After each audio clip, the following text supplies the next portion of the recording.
Hi welcome to Divya Badepalli blogs. ఎలా ఉన్నారు మీరు? నేను బాగున్నాను. ఈరోజు మనము స్నాక్స్ రెసిపీ ప్రిపేర్ చేసుకుందాం. ఎలా ప్రిపేర్ చేయాలో వీడియోలో చూడండి. ఇలా నేను శనగపిండి ఒక 2 బౌల్స్, శనగపిండి బియ్యపిండి ఒక బౌల్ తీసుకున్నాను.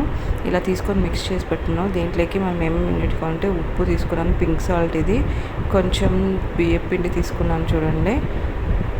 జస్ట్ ఇన్ కేస్ తక్కువ వస్తేస్తున్నాను. ఇలా పెప్పర్ స్మాష్ చేసి పెట్టుకున్నాను. ఇలా ప్యాన్లో ఆయిల్ హీట్ చేసుకొని ఇవంతా వేసుకొని జస్ట్ కలిపెట్టుకుందాము. స్పూన్తో వేడిగా ఉంటుంది కాబట్టి ఆయిల్ మిక్స్ చేస్తాం. చపాతీ పిండిలాగా మిక్స్ చేసుకోవాలి. చాలా ఈజీగా ప్రిపేర్ చేసుకోవచ్చు.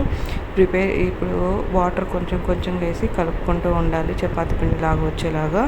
చూడండి, చాలా బియ్యపిండి వేయడం వల్ల క్రిస్పీగా ఉంటుంది. ఈ రిబ్బన్ షేప్లో మురుకులు గొట్టంలో ఉంటుంది, డిఫరెంట్ షేపు. ఇలా కలిపి పెట్టినాను. ఒక 5 మినిట్స్ ఉన్న తర్వాత ఇలా గొట్టానికి పెట్టేసి ఆయిల్ అంటించి తర్వాత దాంట్లోకి పిండి పెట్టేసి ప్యాన్లో ఆయిల్ పెట్టాను. హీట్ అయింది. తర్వాత ఇలా వేసుకొని ప్రిపేర్ చేసుకున్నాను. చాలా ఈజీగా ప్రిపేర్ చేసుకోవచ్చు. వీడియో చూపించే విధంగా అన్నీ మనము ఇట్లా రౌండ్గానే వేసుకోవచ్చు, లేదా ఇట్లా చిన్న చిన్న పీసెస్గా వేసుకోవచ్చు. చాలా ఈజీగా ప్రిపేర్ చేసుకోవచ్చు. ఇలా చేసి పిల్లలకు స్నాక్స్గా బాక్స్కి వేసి పంపిస్తే తింటారు డిఫరెంట్గా. మురుకులు రౌండ్గానే కాకుండా ఇలా కూడా చేస్తే చాలా బాగుంటాయి. మీరు కూడా ట్రై చేసి కామెంట్ చేయండి. చాలా ఈజీగా ప్రిపేర్ చేసుకోవచ్చు. గోల్డెన్ కలర్ వచ్చే వరకు ఫ్రై చేసుకోవాలి. శనగపిండి మురుకులు రెడీ అయిపోయినాయి. వీటిని రిబ్బన్ మురుకులు కూడా అని అంటారు. చాలా బాగా ఉంటాయి తినడానికి కూడా. పెప్పర్ వేయడం వల్ల మనం కారం ఏమి వేయం కాబట్టి చాలా క్రిస్పీగా వస్తాయి. మీకు ఈ వీడియో నచ్చినట్లయితే నా ఛానల్ని సబ్స్క్రైబ్ చేయండి. ట్రై చేసి కామెంట్ చేయండి. Thank you for watching.